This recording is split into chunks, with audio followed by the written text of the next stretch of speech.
Pernah nggak kamu ketemu orang yang dia bisa chill di kondisi apapun? Entah lagi dimaki di jalan, dikejar tagihan, atau dapat kabar yang nggak ngenakin perasaan. Tapi mukanya tetap adem, kayak ubin masjid. Kamu sampai mikir, ini orang atau sungai Citumang nih? Suka merhatiin nggak? Ternyata orang-orang ini punya kebiasaan dan pola pikir yang mirip-mirip. Yang kalau kita tiru, kita bisa, hopefully, setenang mereka. Oke, jadi apa yang membedakan kita sama dia? Orang yang tenang itu dia paham kalau dunia luar ya emang udah berantakan. Tapi bukan berarti dunia yang di dalam kepala kita juga harus ikut berantakan. Banyak dari kita itu terlalu reaktif. Ada motor nyalip dikit, maki-makinya sampai mau putus urat leher. Temen ngecat P jam 10 malam, kamu udah ngebayangin, wah ngerepotin nih, mau ngutang nih. Padahal ya cuma huruf P doang. Sama dia nggak beradab aja, udah titik. Yang bikin kamu nggak tenang sebenarnya bukan chatnya, tapi skenario yang kamu bikin sendiri di otakmu. Itu ditambah asumsi, ditambah ketakutan, dan akhirnya badanmu bereaksi berlebihan. Orang yang tenang paham kalau otak manusia emang jago banget nipu pemiliknya. Mereka punya mental filter yang tegas buat misahin mana yang beneran kejadian, mana yang cuma interpretasi di kepala. Mereka nggak mau buang-buang energi buat hal-hal negatif yang belum tentu kejadian. Oke, sekarang dengan memahami kalau tubuh kita emang berlebihan dalam bereaksi, terus apa solusinya kalau kita pengen tenang? Kalau kamu punya waktu cukup, healinglah ke puncak. Cari air terjun, dengerin gemerciknya air, sambil nyalain dupa buat temen meditasi. Tapi kalau nggak ada waktu, cara paling cepet buat nipu badanmu yang lagi panik adalah atur penapasan. Ketika kamu panik, napasmu jadi pendek-pendek kayak orang habis lari dikejar anjing. Otakmu dapat sinyal kalau kamu dalam bahaya. Makanya dia akan bikin skenario yang berlebihan. Nah, kamu harus paksa sistem sarafmu buat nge-shutdown rasa panik itu lewat teknik box breathing. Ini sering dipakai militer US buat ngatasin stres. Caranya, tarik napas 4 detik, tahan 4 detik, buang 4 detik, tahan lagi 4 detik. Kenapa harus ditahan? Biar otakmu sadar kalau kamu masih pegang kendali. Kamu lagi ngirim pesan ke sistem sarafmu buat tenang. Kalau kamu bisa ngatur nafas, jantungmu akan melambat dengan sendirinya. Itu caramu bilang ke badanmu kalau situasi masih aman terkendali. Tapi ngatur nafas itu cuma berlaku buat nenangin badannya. Yang bikin kamu tetap stres itu biasanya karena otakmu hobi banget jalan-jalan ke masa lalu yang suram atau masa depan yang belum tentu kejadian. Di sini kamu butuh yang namanya teknik grounding. Pas kamu mulai ngerasa mau meledak, coba lihat sekitarmu. Cari dan pegang 3 benda yang ada di dekatmu, atau dengerin 2 suara yang nyata.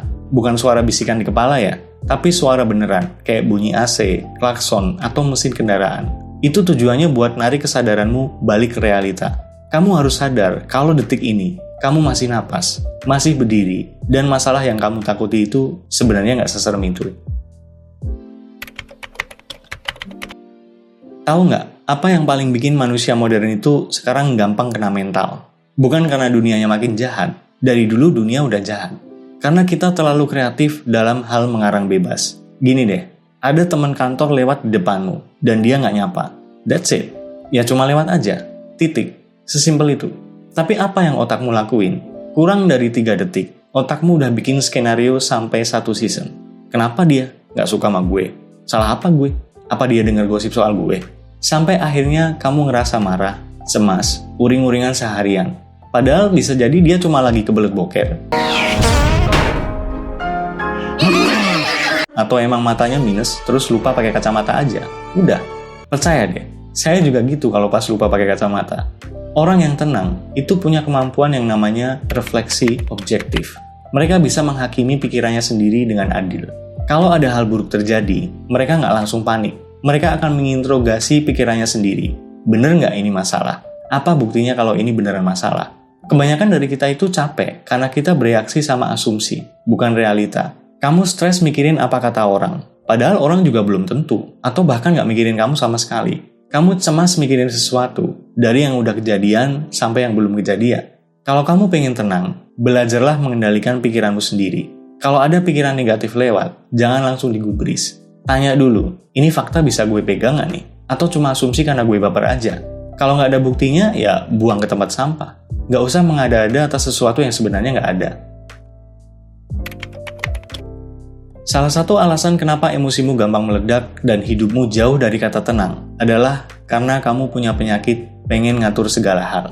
Kamu pengen jalanan nggak macet pas kamu telat. Kamu pengen semua orang setuju sama pendapatmu. Kamu pengen cuaca cerah pas kamu pengen jalan-jalan. Bahkan pengen tetanggamu berhenti julid. Sampai mati mungkin baru berhenti julid. You know what? No one cares. Dunia nggak peduli sama keinginanmu.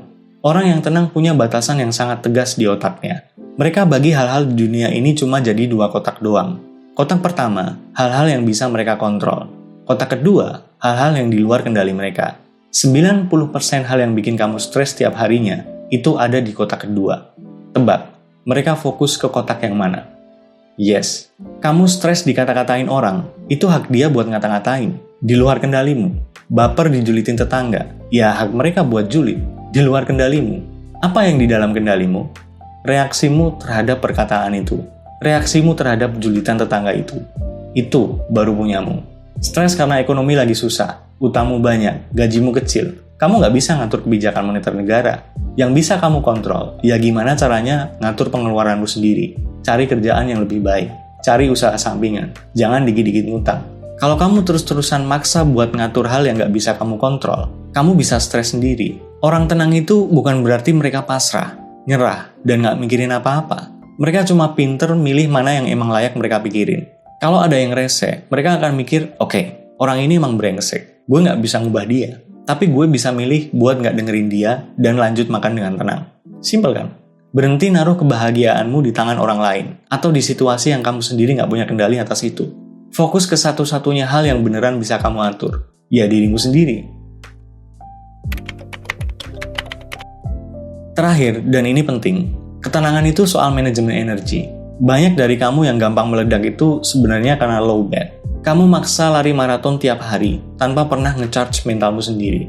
Bangun tidur langsung buka HP, emosi lihat berita politik, muak lihat updatean temen pada flexing. Terus berangkat kerja, macet, panas, berisik. Belum juga jam 9 pagi, energi mentalmu udah drop. Ya gimana nggak gampang meledak? Orang yang tenang itu pelit sama energinya. Mereka tahu mana yang layak dapat perhatian, dan mana yang cuma, sampah. Mereka nggak bakal ngeladenin debat kusir di kolom komentar. Karena mereka tahu nggak ngaruh ke rekening atau bikin mereka pinter. Mereka lebih milih pakai energinya buat hal yang sejalan sama nilai hidup mereka. Kamu harus punya prinsip. Kalau yang penting buat kamu adalah keluarga, masa depan, cita-citamu, ya nggak perlu berlebihan mikirin satu kampret di tongkrongan yang ngeremehin gaya hidupmu. Emang dia siapa? Ngasih kamu makan? Bayarin tagihan? Enggak kan? Kenapa kamu ngizinin dia buat ngerusak hidupmu? Ketenangan akan muncul ketika kamu berhenti nyari validasi dari orang-orang yang bahkan nggak peduli sama kamu. Jangan tunggu dunia jadi tenang, baru kamu bisa ngerasa damai. Dunia nggak bakal pernah tenang. It is what it is. Bakal selalu ada tagihan, bakal selalu ada orang brengsek, bakal selalu ada masalah baru. Tenang bukan berarti nggak ada masalah, tapi gimana caramu bertahan ngadepin masalah itu. So, good luck, semoga bermanfaat dan see ya.